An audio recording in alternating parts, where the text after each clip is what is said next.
একটা মেয়ে কখনোই হঠাৎ করে ডিভোর্সের সিদ্ধান্ত নেয় না। এই সিদ্ধান্তের পিছনে থাকে অসংখ্য নাবলা কষ্ট, অপূর্ণতা, অবহেলা আর ভাঙা স্বপ্নের গল্প।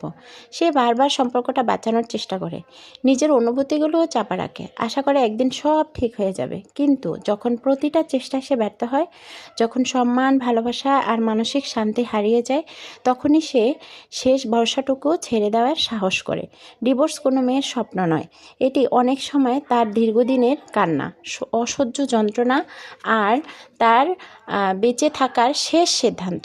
বাইরে থেকে মানুষ শুধু একটি বিচ্ছেদই দেখে, কিন্তু ভিতর থেকে কত রাতের নির্ঘুম কান্না, কত ভাঙা বিশ্বাস আর কতটা একাকিত্ব লুকিয়ে থাকে, সেটা খুব কম মানুষই বুঝতে পারে।